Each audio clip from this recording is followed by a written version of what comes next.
On a été créé pour être heureux, et plus encore, à la différence des animaux, pour être heureux dans la conscience qu'on est heureux et d'où provient le bonheur. On a aussi été créé avec une vraie part de responsabilité quant à notre devenir. Vraie part signifiant liberté personnelle de positionnement, harmonieux ou discordant, dans la symphonie dont les hommes et la nature sont les musiciens et les instruments.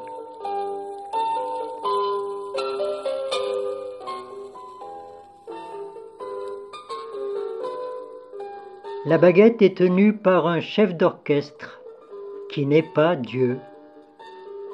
Le Dieu souverain, c'est le propriétaire effacé du théâtre mis à notre disposition, où les choses se passent, où la vie se joue.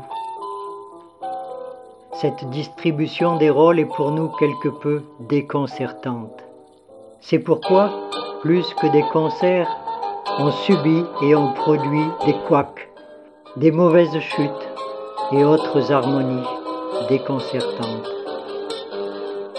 Et cela parce qu'on n'a pas la bonne partition, celle dont l'exécution contribue à l'épanouissement des uns avec les autres.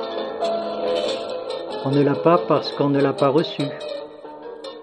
On ne l'a pas parce qu'on l'a mise de côté ou parce qu'on ne sait pas la lire. Et dans cette ignorance en moi majeur, on improvise, on se copie l'un l'autre les brouillons, comme si de la sorte on allait réussir, comme si la musique s'apprenait par quelque intuition aléatoire, dépendant de nous, plus que de ce qu'elle est en elle-même. Et donc on n'est naturellement pas heureux, ou seulement en pointillé. Parfois on réussit un accord, quelqu'un joue 2 ou 3 lignes de la mélodie infinie du bonheur. Mais ça reste pour nous tellement hasardeux qu'on n'imagine même pas qu'il y ait des règles bien précises derrière les choses, et que les connaître nous permettrait de nous mettre, enfin, à devenir d'heureux musiciens.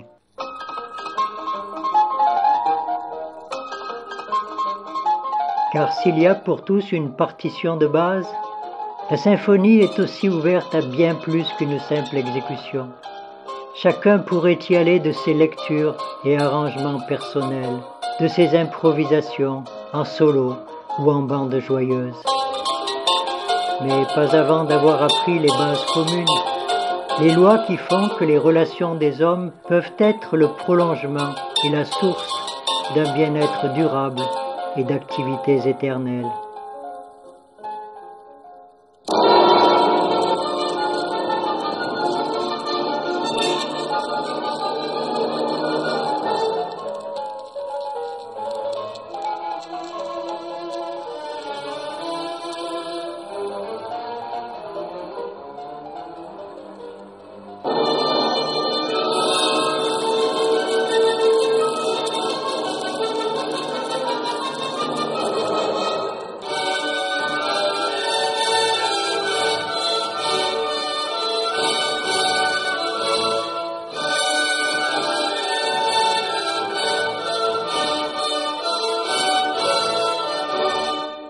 Oui, on est des corps, et comme partout dans l'univers, avec les corps et entre eux, il y a des espaces qui semblent vides, mais ne le sont pas. L'espace des forces dynamisantes, l'espace des relations. Relations purement physiques, les plus connues, bien qu'elles soient le plus souvent invisibles, qui nous contraignent, mais dont on se fait des alliés si nous les découvrons. Relations psychiques, trop méconnus, bien que leurs effets soient ce qui éclabousse le plus, de joie ou de souffrance, nos existences, qui demandent elles aussi que nous en découvrions les ressorts. Et puis relations spirituelles, qui sont comme le plus vaste océan qu'on ne peut voir, dans lequel on trempe religieusement nos pieds ou notre tête, mais sur l'infini duquel on peut aussi se mettre à nager, à marcher ou à plonger, selon une connaissance tout aussi accessible que dans les 2 autres domaines.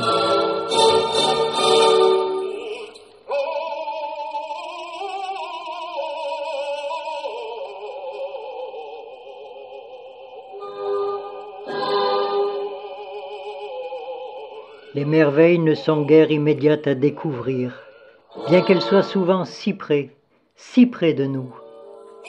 C'est devenu pour nous une loi qu'on doit le plus souvent les perdre avant de les rencontrer et apprécier à une plus juste valeur. Manger, dormir, se déplacer, respirer, regarder, écouter, parler, lire, écrire, jouer, inventer, apprendre, rire, aimer.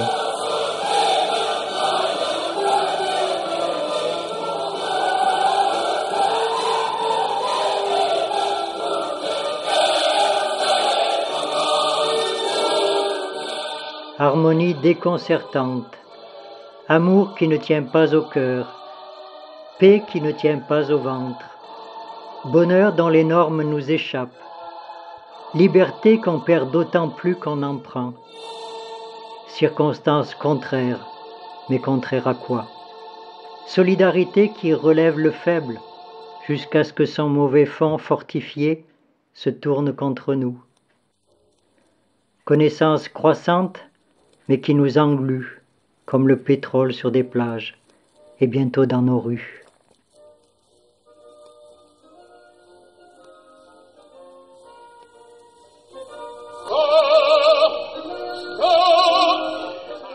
Désharmonie déconcertante ou disharmonie concertante, qui cassent des schémas érigés en absolu, qui peuvent agir dans l'interstice des déterminismes, jusqu'à la limite franchissable mais à ne pas franchir, où les ordres absolument immuables, bousculés, laissent place à des chaos, chaos debout ou chaos couché dans la poussière.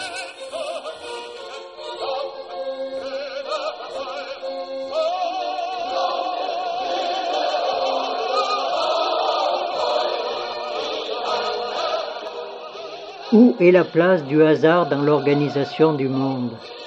Où trouve-t-il une place, hormis dans notre ignorance de causalité majeure, des tenants et des aboutissants, des raisons d'être fondatrices de toute chose? Où est la place du hasard dans l'organisation du monde?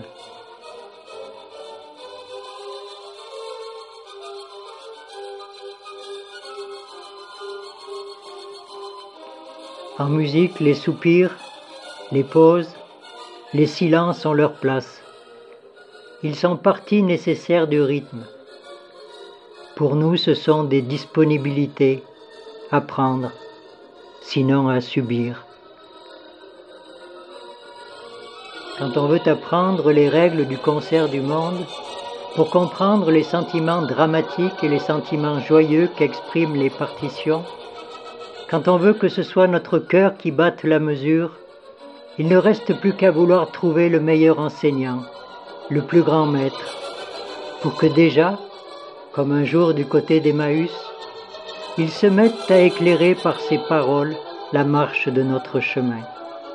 Il se mette à faire monter de son propre cœur à nos lèvres des chants nouveaux.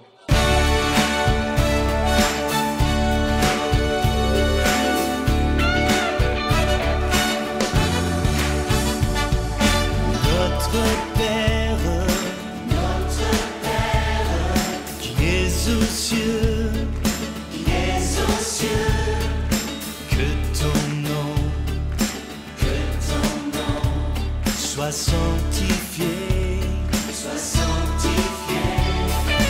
que ton règne vienne, que ta volonté soit faite sur la terre comme au ciel.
smile.